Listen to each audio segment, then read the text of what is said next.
feature, and I will be able to forward that on to our presenters. Oh, great. So we have people all the way from down the hallway here in the NEMA office and up to Vermont.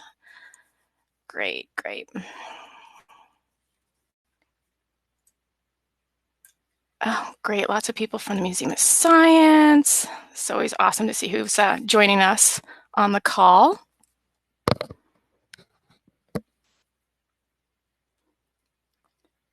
Okay, now that we've got you going on the chat feature, for today's webinar, we'll be doing Understanding Public Thinking on Equity. We will be talking with Jess Moyer, Associate Research, Interpretation, and Application for Frameworks Institute, and Hannah Pickard. She is a Program Manager for the National Network for Ocean and Climate Change Interpretation at the New England Aquarium.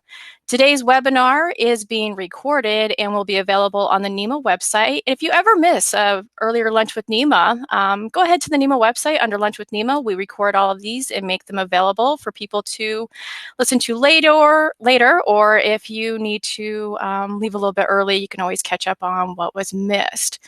So I'm going to make my introduction short and turn it over to Jess and Hannah to talk a little bit about yourselves and your organizations that you work with, and we could get going on the webinar.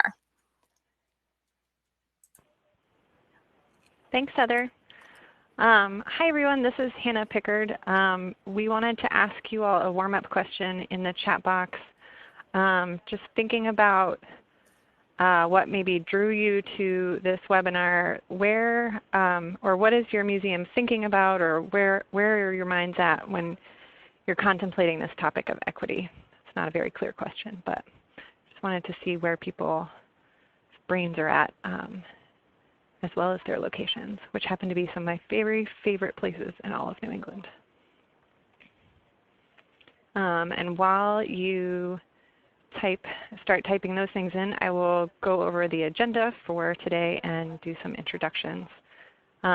So first off, right after this, we're going to talk about who we are, and then use NEMA, which is how we abbreviate the National Network for Ocean and Climate Change Interpretation, as a case study to kind of show you what, how embracing public thinking as a way to frame your communications, the power of that based on how we have been working with frameworks for the last couple of years. And then we'll dive right into the public thinking on equity or social inequity. And then Jess will talk through some of the recommendations from their research about how to help people navigate the conversation. So now I just want to say hi and introduce myself. So I'm Hannah Pickard. I have been a member of the NEMA community for the last decade or so. I particularly love how this community is willing and its members push each other to wrestle with the more difficult and abstract topics in our field, and then watching how our knowledge and experience grow and deepen with these topics over time as we bring new resources and experience to the table over the years. It's one of my favorite groups to be a part of. I came to the New England Aquarium with an art background from the world of children's museums about 12 years ago. What I love about creating art is very similar to what makes me love watching a 3-year-old tackle the world. It's all about process. It's not necessarily that end result, but the road to get there. And when I started at the aquarium 12 years ago, it was the same thing. I tackled, coordinated their early childhood programming, and then transitioned into staff professional development, and then eventually became what I am today, which is the manager and chief wrangler of the National Network for Ocean and Climate Change Interpretation. And it's through this work that I've been able to work closely with Frameworks Institute, and particularly my colleague today, Jess Moyer. And importantly, I've been able to see how utilizing their research and recommendations can have a profound effect on our field. And so by way of today's agenda, we'll be using NNOCCI as a quick case study about what can happen when you harness that knowledge as a way to set the stage for Jess to explain what Frameworks understands about the equity conversation. And then knowing that the NEMA community has been wrestling with the topic of equity and museums in general lately, And knowing that our partners at Frameworks have been doing research on this thinking, I just wanted to bring this tool to the table and hope that it plants some seeds for deepening our practice, our conversations, and our experiences. That's kind of my hope for today. And with that, I'll turn it over to Jess to introduce herself. Hi, everyone.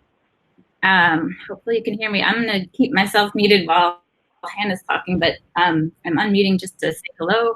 Hannah, you did such a good intro. I should have prepared something like that. I guess I'll just say I'm a sociologist by training.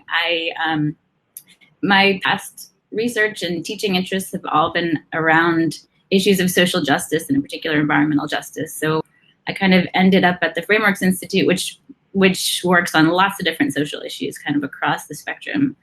With that sort of, that's kind of my niche here at Frameworks. And I got distracted for a second just looking at all of the comments that you're typing in about the different ways that you all are thinking about equity and inclusion at your different institutions, your different museums and science centers. And a lot of you are talking about public-facing communications and public engagement and public messaging. And that's awesome. That's exactly what we're going to touch on today and what we are always focused on at Framework. So I think this will be a great conversation, and I'm looking forward to it. We also, just so you know, we've planned for reserving 10 minutes at the end of this hour just for your questions and discussion and comments. So feel free to ask some clarifying questions in the meantime, but save the kind of the big ones for the end, and we're really especially looking forward to that interaction. Okay, back to you, Hannah.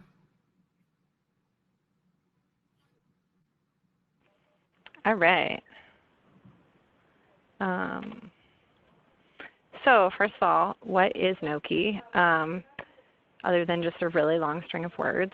NOCCI is a network that aims to change the national conversation around climate change to be positive, civic-minded, and solutions-focused. We use evidence-based communication methods, thanks to our friends at Frameworks, provide social and emotional support for our climate communicators, and employ the latest climate science findings and apply them at our institutions. Institutions being mainly informal science education centers, so your zoos, aquariums, science museums, national parks, nature centers, the state parks, federal agencies like NOAA. Those are our kind of main network member type institutions. We build trust and lasting bonds among colleagues across the country to develop effective ways to engage audiences in learning about ocean and climate change. And we're working from the premise, the research that is coming out this year and has been coming out for the last decade. Americans who talk about climate change with families and friends are more likely to see climate change as a risk and support policies to reduce it. Public discourse builds social cohesion builds resilience to physical and mental health impacts of climate change. Hopeful Americans are more likely to talk with their friends and family. They're more likely to support transition to renewable sources of energy. They're likely to act civically. And then this cool reinforcing loop that discussing climate change with friends and family leads to more people learning and accepting climate science. The acceptance of climate science leads to more communication. And so this is kind of the world that we're working for and towards, but the reality is that despite the fact that 69% of Americans think that climate change is happening now, 63% never discuss it. And so we need to, NOCCI's real goal is to kind of overcome that silence and help people feel comfortable talking with their friends and family and feel more hopeful and less doom and gloom about it. And so we looked at the museum field almost a decade ago and said, we have a massive opportunity. Currently, the NOCCI network reaches conservatively 170 million people a year through the informal science sector, of which we are only reaching 10%. We know that 61% of the population come to us, and they come to us kind of looking for answers because we are trusted and seen as not having a political agenda, and there's a lot and I don't know that I have to tell this group this, but people believe that museums should be recommending action. And so we wanted to think about how we can leverage these opportunities. And then this other kind of avenue surfaced, and it's that not only do folks who are interpreters at the museums feel not comfortable talking about climate change because it's scary and they're afraid to get punched in the face when your whole job is to make sure your guest has a wonderful experience. But environmental educators often live with a high degree of stress as a result of speaking, observing, thinking about the human-caused environmental degradation. And that can appear like PTSD because there's often a suppression of these feelings when you're trying to give that visitor a positive experience, or some of the other reasons are like you can't turn it off. It's not like you can leave your work at work. You go home, you see your family, you see them not caring the same way you do, and it, again, is a suppression of this feeling. And so one of the reasons we wanted to create NNOCCI as a solution to both the discourse was also that we wanted to help some of the stress happening in our field, because research tells us when we feel like people in our social networks share our values, there's less sense of panic and more hope for the future.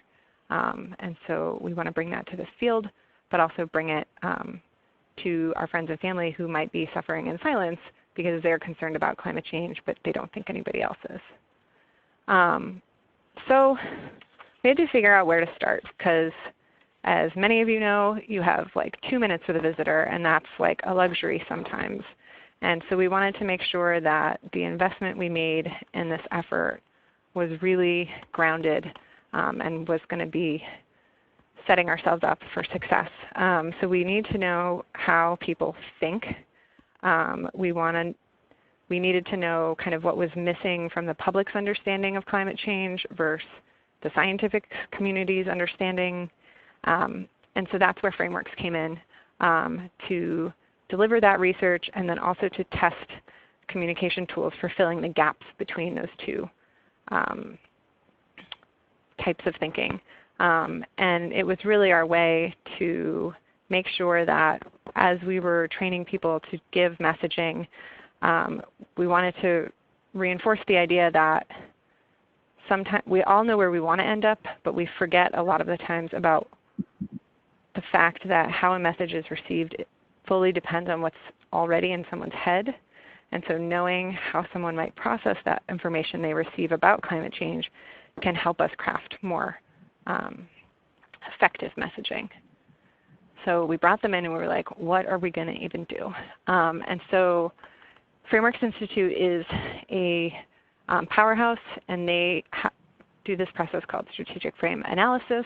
And strategic framing is basically charting the landscape, so understanding what is going on in the communication field around your topic, what are going on in people's minds, and then they test a whole bunch of communication strategies, and then the process of strategic framing is helping, for us, our educators and our scientists, use those vetted strategies to help navigate the conversation to be productive, positive, civic-minded, and solutions-focused.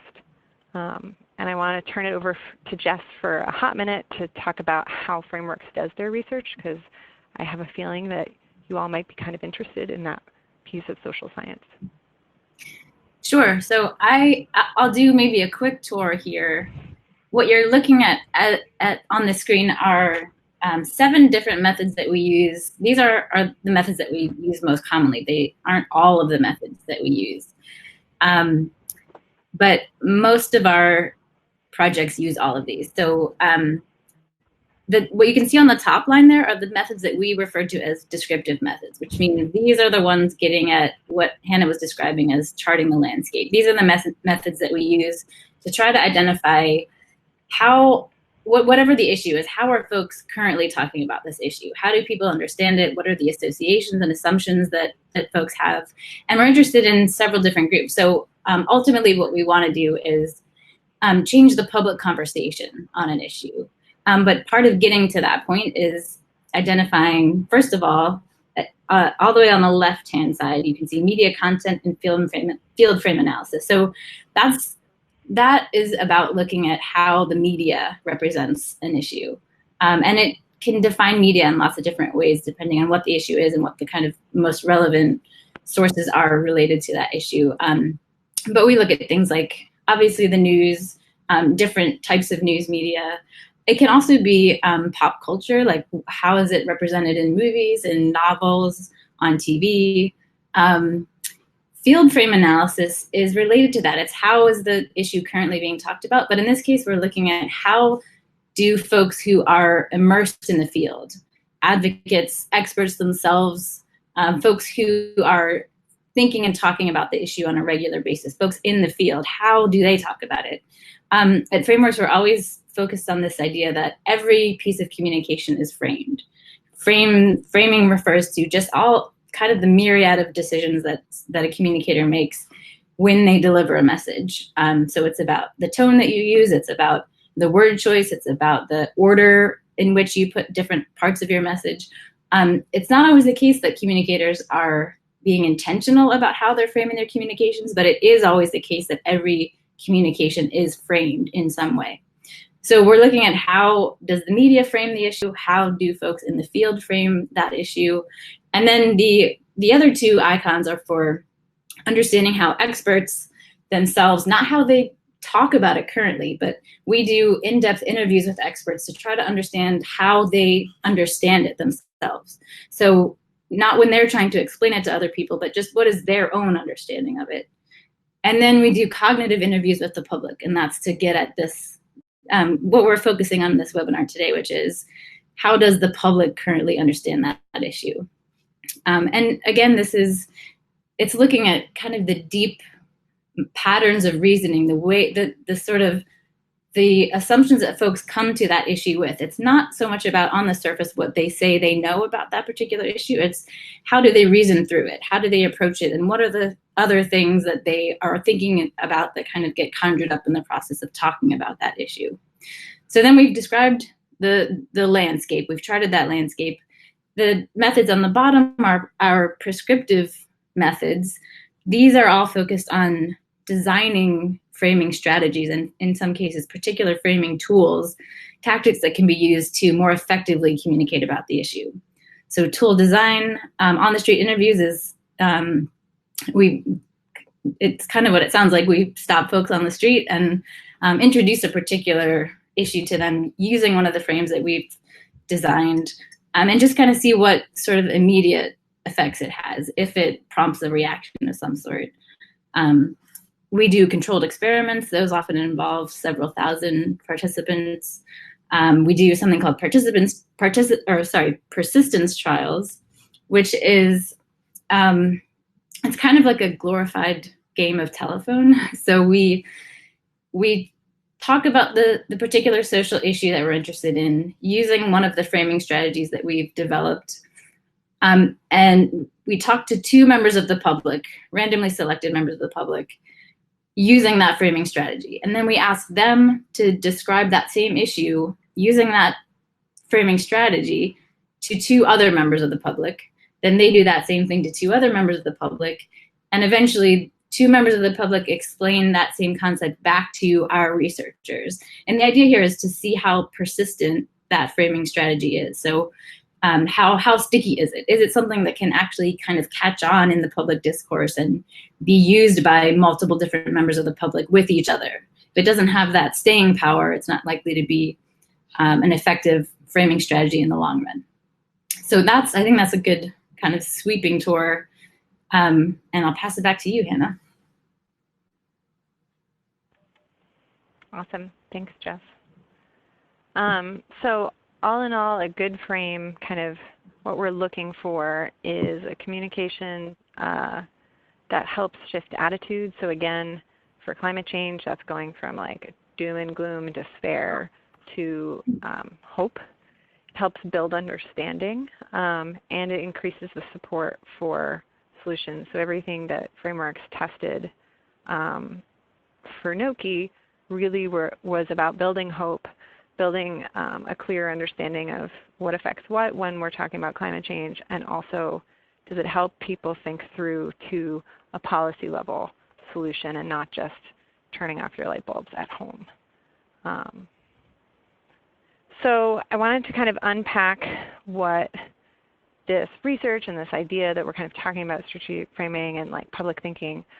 I wanted to take a minute to kind of unpack what that was. So again, in the chat box, I'm going to ask a question. So we're going to look at an example. These are the top 25 images that pop up when you search the word ocean in Google. What do you guys notice about these pictures?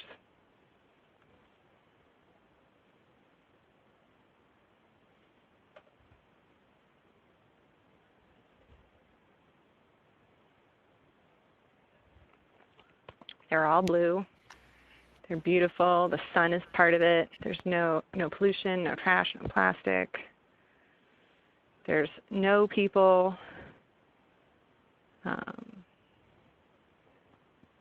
They're all pretty. They all could be advertising pictures. Yeah. So it's no mistake that these images are all really similar. This tells us something about how our culture thinks about the ocean.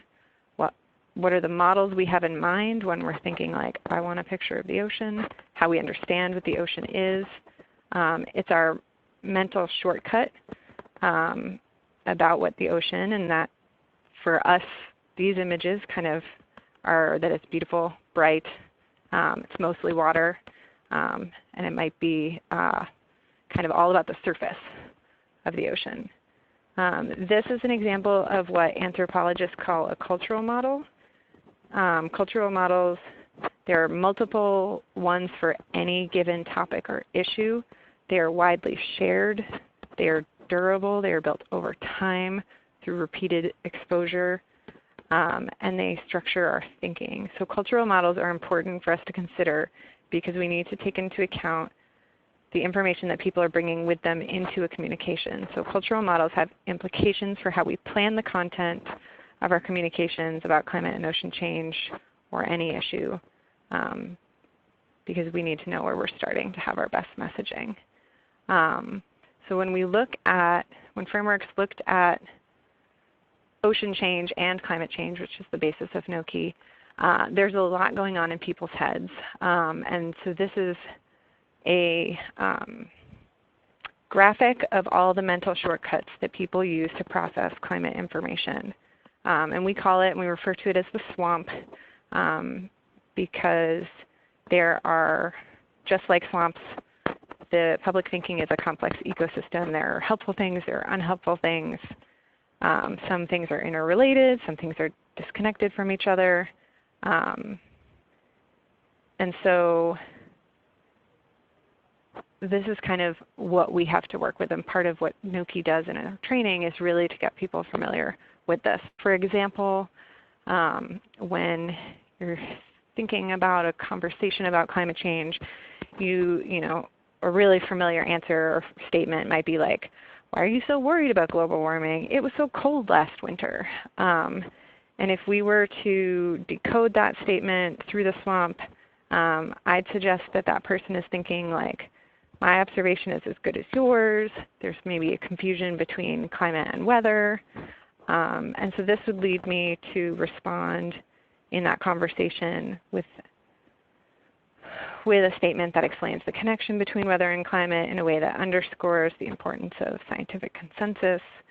And so it's really, I don't want to kind of get people lost in the weeds around this, but it's just a way to help people understand where to move the conversation to then get to that productive place. And we thought that would actually be really useful to show you a video of kind of how this works in action. So we're going to put a link in the chat box. And what we would like everybody to do, it's about 5.5 minutes, is to, thank you Jess, it is now, the Vimeo link is there. Click on it, open a new window, watch it on your own so that we don't have to deal with bandwidth issues, and then come back, and when you're back, let us know in the chat box that you're back so we can keep going.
All right, so people are coming back. Welcome back, everybody. Any quick reflections on what you saw in the chat box?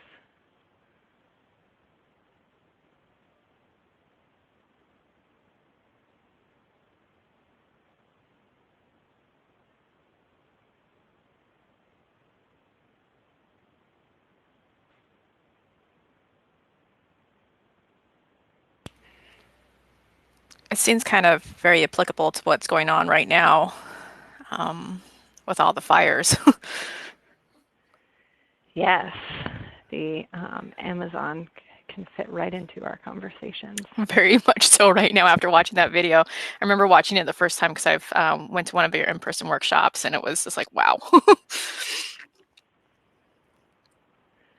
Yeah, so we're seeing more repetition. It's impressive how much more intelligently people are able to talk about it once they have the framework. And that's what a frame is. It's like a way to hang information on what you already have in your head so you can process it. I don't know if that's a good way to say that, but in my head.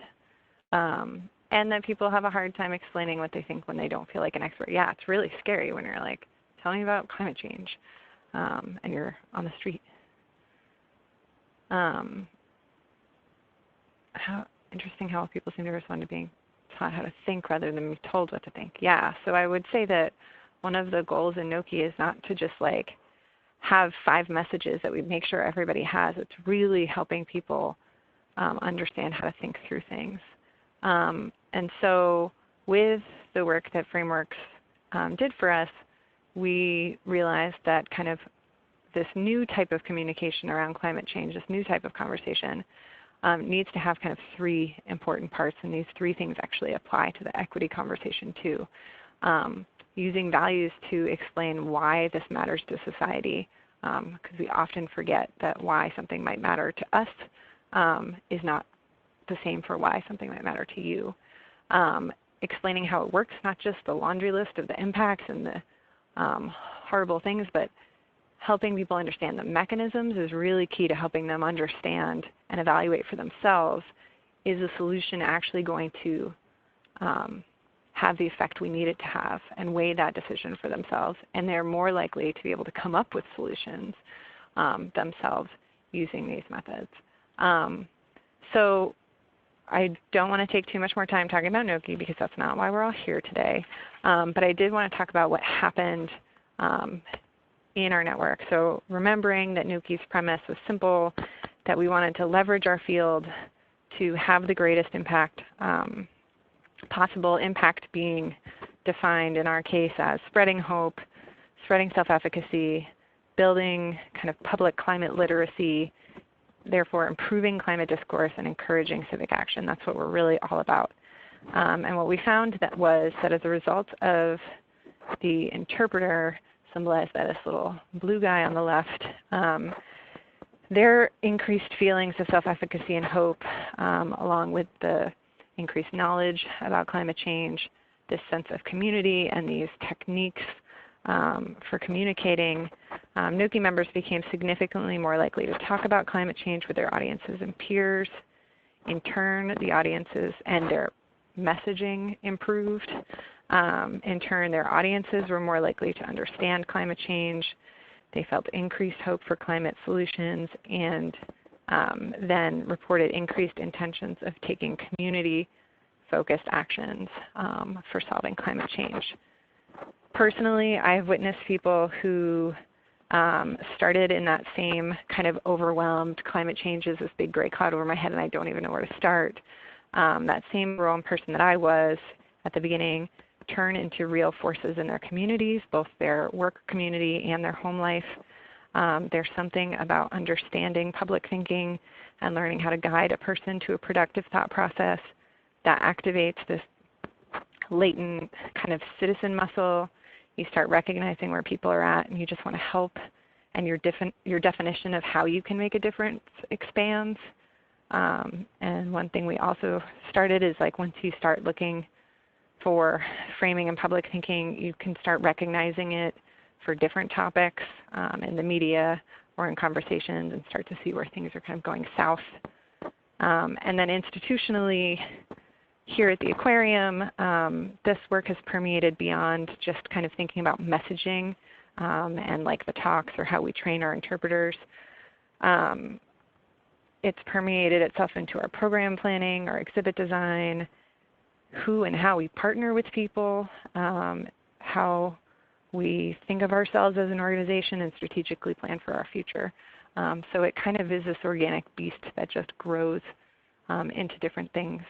And then NOCCI research also shows that visitors to institutions with NOCCI's trained staff were more likely than visitors to other institutions to encounter climate change information, express hope and confidence about their ability to talk about climate change, believe that talking with friends, family, and politicians is effective, talk about climate change with others, and engage in more personal and civic action. So again, going back to that, we want more hopeful dialogue. Hopeful dialogue breeds more hopeful dialogue and more acceptance of policies.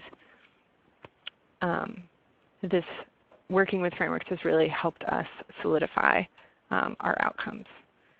So with that, I want to turn this over to Jess now for the conversation that we have all been waiting for to help us think through this new abstract topic around equity. Thanks, Hannah.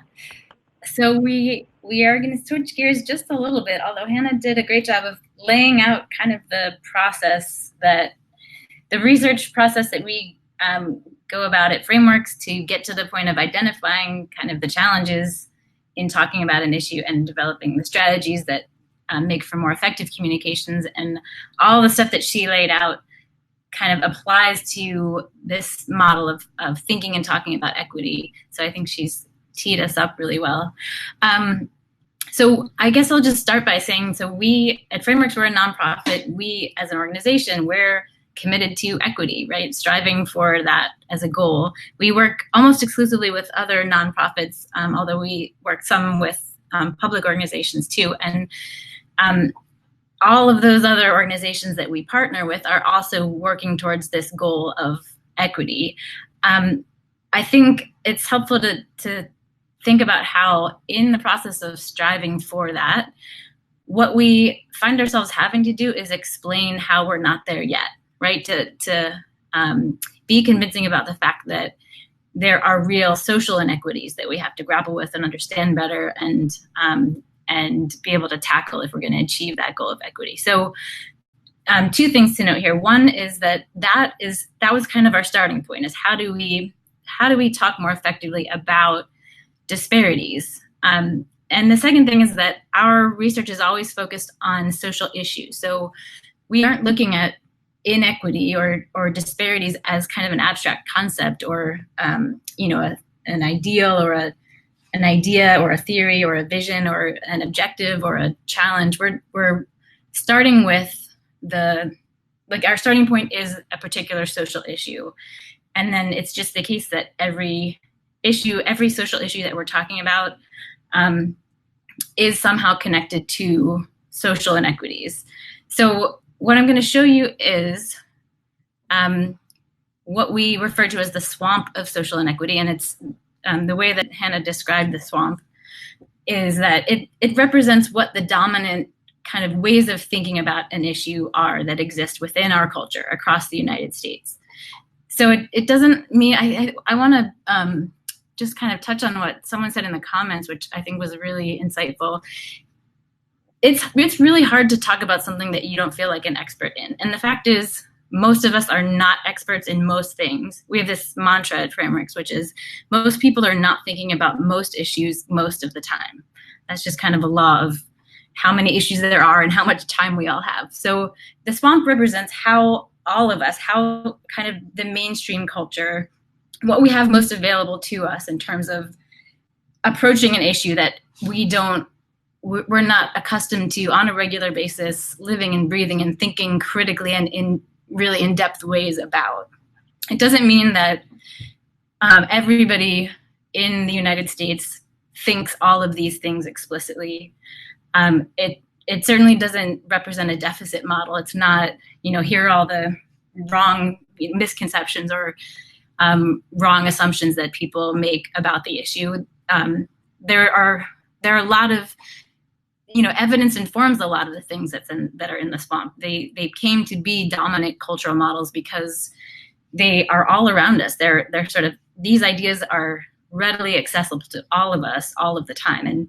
And the way we can kind of successfully navigate through the swamp is by being really intentional in terms of identifying which things in the swamp we want to, develop and nurture and highlight and build on and kind of embrace, and which things in the swamp we see as running counter to our overall communications goal. What things might threaten the message we want to get across? What things are, for example, detrimental to the goal of equity itself in this case? So when we're talking about social disparities of any kind, and what you're seeing here are 3 dominant cultural models that come up over and over and over again. And whatever the social issue is that we're looking at, it's almost a sure bet that we'll see some manifestations of these 3 cultural models coming up in the conversation in one form or another.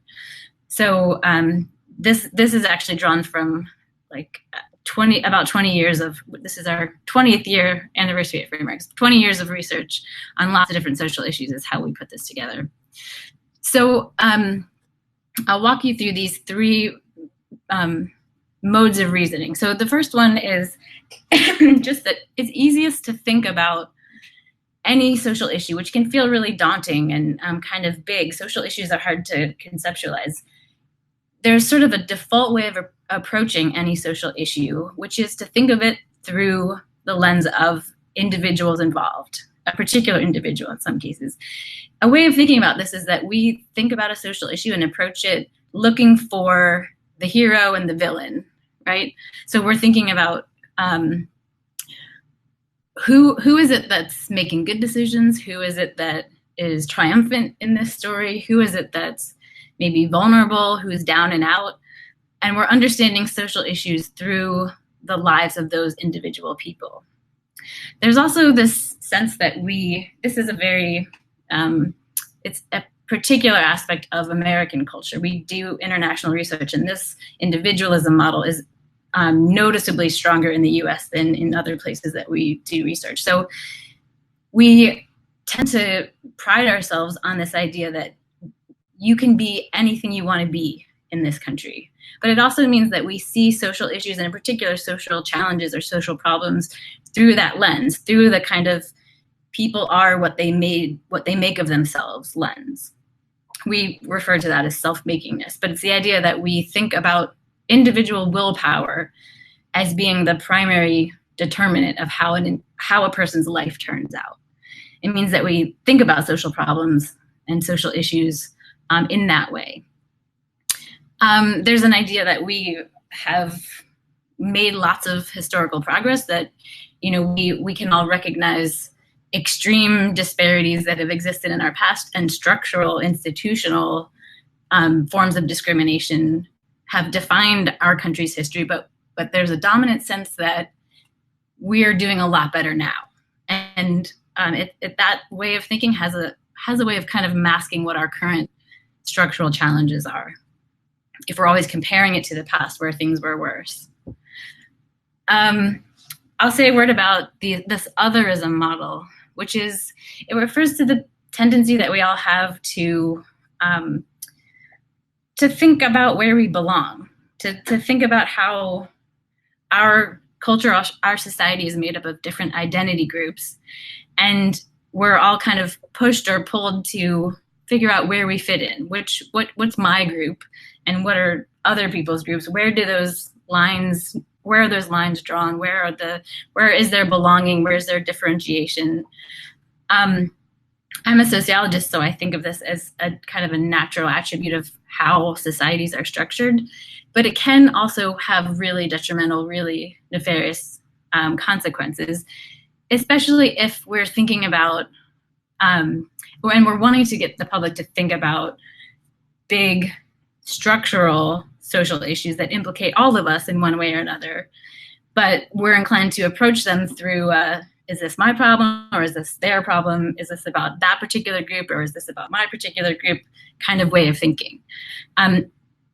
The last 2 bullet points under this otherism model I think are particularly detrimental, because they point to this way of thinking that if it's good for me, if it's good for my group, my community, then it's bad for other folks, and that there's this kind of trade-off that has to happen, and vice versa. So if we're talking about supports for some group that I don't belong to, I might be inclined to feel threatened that support is actually likely to hurt me or put me at a disadvantage. So there's this sense of a zero-sum game, which is obviously in contrast to this idea that our fates are interdependent and intertwined, and that we live in this society together where we can strengthen our collective institutions and social structures. So knowing how to navigate that is particularly important. And then the third model that you can see up here is one that, again, we see over and over again. We refer to it as fatalism. I think it often accompanies the really big entrenched social issues. And it's just a way of thinking about social issues that minimizes the potential for us as a society, for us as a group of collective folks engaging in action together to actually make positive change. It's sort of like defeatism. It's a sense that, these problems are big. I can't really conceive of how we'll get rid of them. Maybe we need to learn to live with them. It just feels overwhelming. And, there's some stuff is just going to always be bad and hard. That is really strong in terms of how Americans think about social inequity, in particular about racism and sexism. There's a sense that those things will kind of always be challenges, and that they're too big to solve. But these different cultural models also kind of intersect and connect to one another. So the other way that fatalism and individualism connect to each other is that if we're thinking about things like sexism and racism through an individualist model, we're not seeing structures that perpetuate racism, for example. It's hard for the American public to conceptualize structural racism.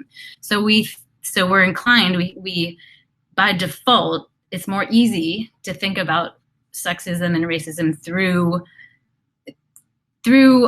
either individuals who experience it or individuals who perpetuate it. And neither of those are helping us see the system, right? So we think of racism as that corrupt judge or that biased teacher, those bad apples. Increasingly, we're hearing about white supremacy.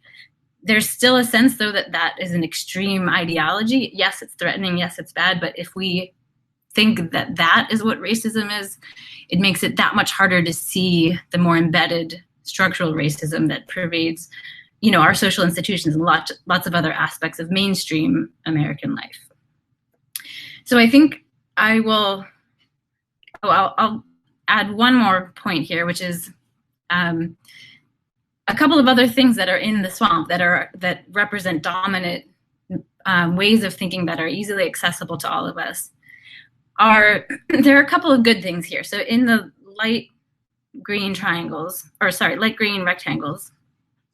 these are a couple of ways of thinking. They're not as dominant as the three that I just laid out for you, but they represent sort of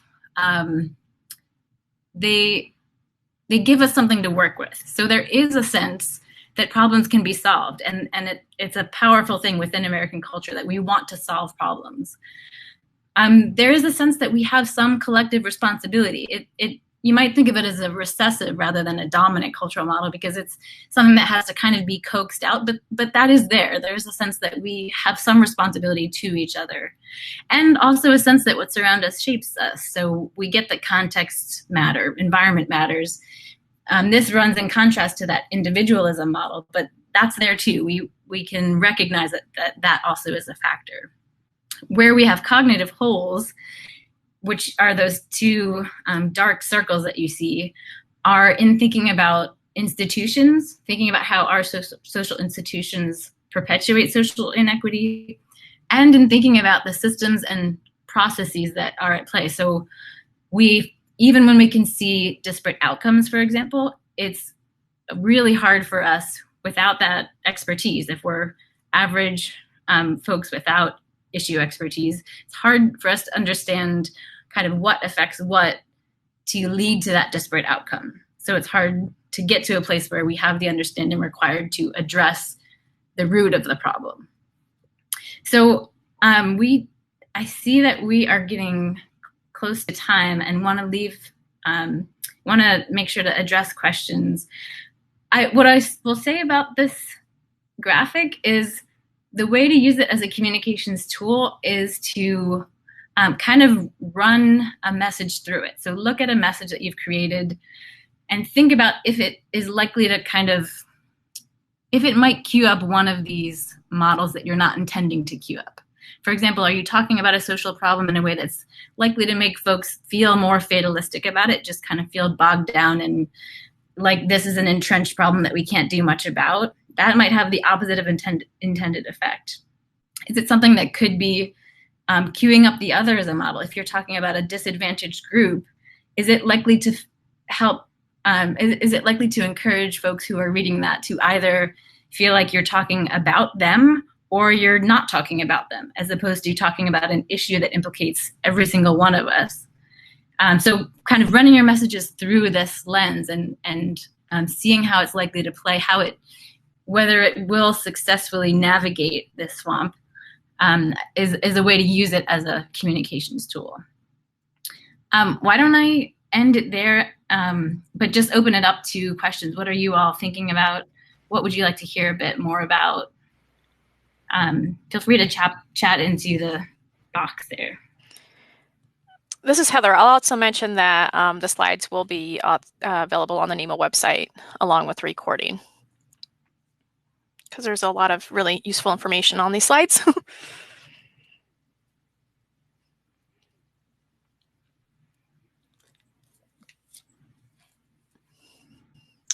While you're thinking of your questions, I'll just mention that all of the research that we've done at Frameworks, including the research that Hannah has been talking about, that NNOCCI is doing amazing things with, is all open source, available on our website, frameworksinstitute.org. Feel free to check it out. And there is social issue specific information on there, including about the framing tools, the specific recommendations that you can use. We didn't have time to get into the tactics that you can adopt to strategically navigate through this swamp, but there's lots of information on our website about it. And I hope we have future opportunities to talk about the specific issues that you all are wanting to communicate to the public about. But are there questions that you are thinking of now that you want to pose either to Hannah or to me or to each other? We can have more of a discussion too. We do have one person typing, but if you want to continue to talk, go for it. Okay.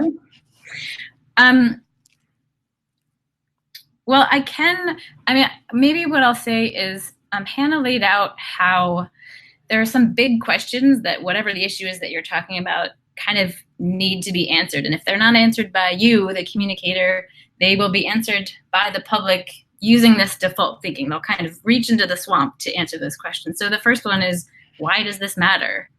What's at stake here, right? What's the big picture? And Hannah talked about how appealing to a shared value is a really effective way of starting that conversation and of addressing that question.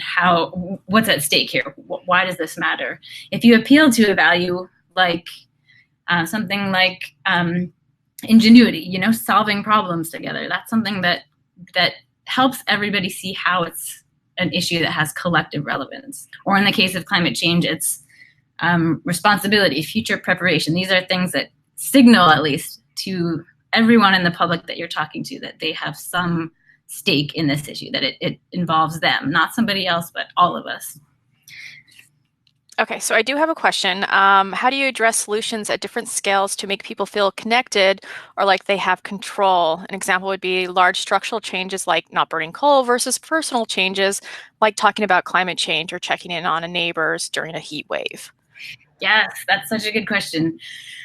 I guess I would say two things very quickly, which is one, I mean, one, you've done it already. You've hit the nail on the head, which is if you can not just talk about how we need to come up with solutions and how we need to come up with collective structural solutions, but if you can name specific ones, that has a way of generating thinking. So folks are then kind of in a systems level mindset and are more able to come up with their own equally collective solutions.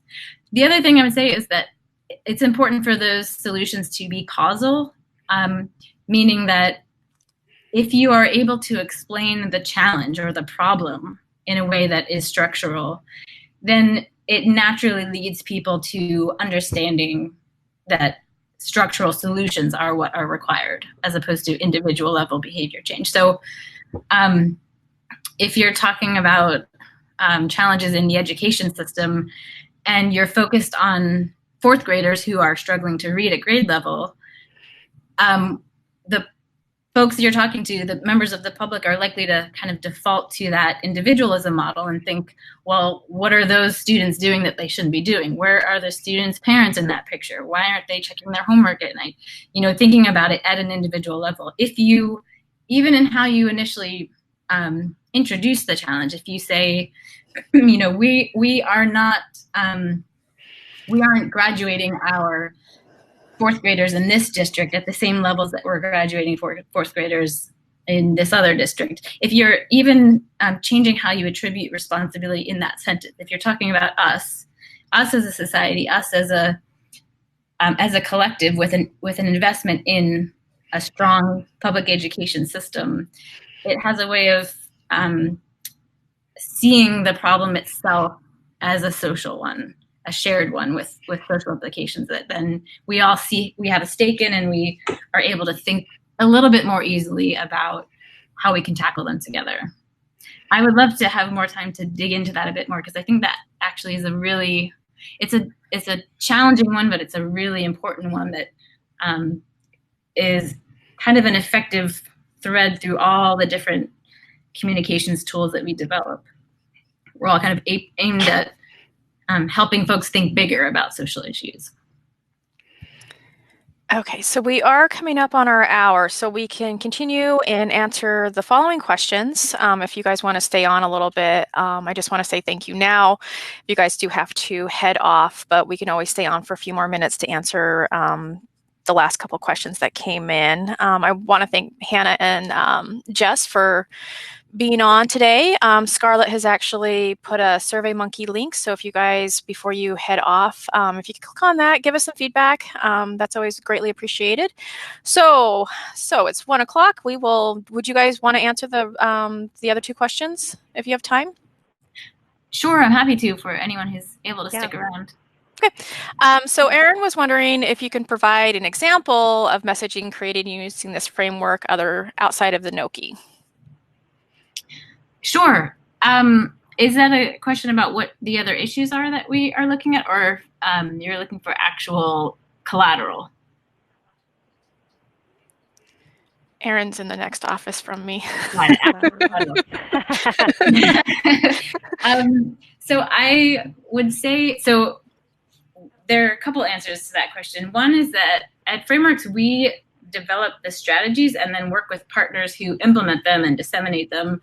So our website has a lot of that information, but is actually more likely to point you to the recommendations and then to our partner websites where they're doing the actual communication about the issue. Our partners are the ones that have the content expertise. We have to learn about the content to an extent to be able to develop appropriate strategies, but we aren't the issue advocates ourselves, if that makes sense. So what I would suggest is if you check out our website, you will be able to access all of the recommendations on the different social issues. But then you'll also be directed, you'll see who the partners were on that project. And oftentimes there are links to their websites, and you'll sort of see how they've implemented the strategies and what newsletters and websites and social media campaigns and stuff they've actually created using those strategies. And you have a lot of really great information on your website. Both of you guys do. So definitely check out both websites. I will make sure that they are available, the links on the NEMA website to make it easier to Thank you. access that information. And then we have an interesting one. It's more about space, physical space. Can you speak to how the general appearance rather than text or exhibit content affects messaging about equity? It's more about appearance, presentation of space and customer service approach. Ooh, that's an interesting question. I don't know that that's something that we've actually tested at Frameworks. I assume you're thinking about how, like, what the interpretation within a particular exhibit looks like and how it's laid out. I wonder if, Hannah, you might be able to better speak to that than I would. I'm thinking about this because it's really about appearance and not necessarily the messaging of an exhibit, right, Teddy? So thinking about how welcoming your site is to different individuals, am I going in the right train of thought?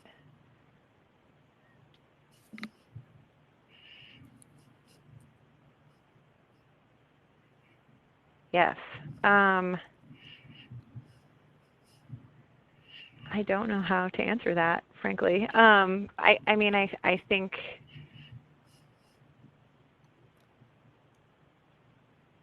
to me, I would fall back on having conversations with people and not making assumptions, and bringing people into the planning and the design process that are outside the normal folks who are in that conversation. But I'm actually trying a thought experiment in my brain right now about thinking about how the swamp overlays design, and that is something that I would love to keep thinking about, but can't answer right now. We do think on a regular basis, and I know, Hannah, you guys have thought a lot about this too, and this isn't quite directly in response to the question, but imagery is something that we look at a lot, and images are interpreted in the same way that text is, in that it is filtered through the swamp. So we know that, for example, if you represent the problem of climate change with or say a solution of, this is actually a really common thing to have a not at NNOCCI sites, obviously, but describing the problem of climate change and then saying you can help, and then showing a picture of someone picking up a piece of litter on the beach. If your images, even if you're talking about structural solutions, if you're showing images of individual people, that's likely to reinforce this idea that individual action and behavior change is the appropriate response. So there may be, I guess, what I'm thinking is there may be kind of an extension of that logic to how it applies to text, it applies to images, it applies to other symbols, visual and otherwise, in our culture, that they are interpreted through the dominant ways that we have of reasoning through an issue. I don't think that quite speaks to your question about making sure they're welcoming and inviting, but I'm sure there are visual cues in there that will be interpreted through these dominant models as well. And there may be ways to kind of think about if the cues that the setting is kind of conjuring up are ones in this swamp. And then my other thought too is your direction today of thinking about like customer service, and even just like customer service training, thinking about like, are there things that you're doing that that could support an us versus them mentality? Are there things that, even in like describing the best customer service representative that your organization could have, and like holding up this like hero model, like, is it really an individual story, or is it really how we're all supporting that customer service? Like, I think that would be another way I would think about how this could affect, how this swamp could be interpreted through our systems of staffing, volunteering, even HR, and like how we all work together. Because I think working at different organizations over the course of my lifetime, there are many times when I could say, yeah, I really feel like it's zero-sum decision-making, or there's one group that's more important than another group, or that constant, like, we always celebrate individuals and not groups of people. So that might be another way to think about this. I think with that, we're going to wrap it up. Yeah, sure. It's like it's lunchtime for me now. I would just want to say thank you to both Hannah and Jess for presenting today, and they are available, obviously, if you guys do have any additional information. Thanks for sticking with us and a little past the hour mark there, and thank you all for attending, and we hope to see you at a future Lunch with NEMA. We also have a couple workshops coming up and our annual conference in Burlington, Vermont in November. All of this information is available on the NEMA website if you guys want to head over there. And then this presentation will be available probably later on this afternoon because I have to download it and upload it again. Do you guys have any final words? Thanks for joining us, everyone. Yeah, thank you for this opportunity. I look forward to keeping this conversation going. All right. Thanks, you guys, and see you later. Bye. Bye. See ya.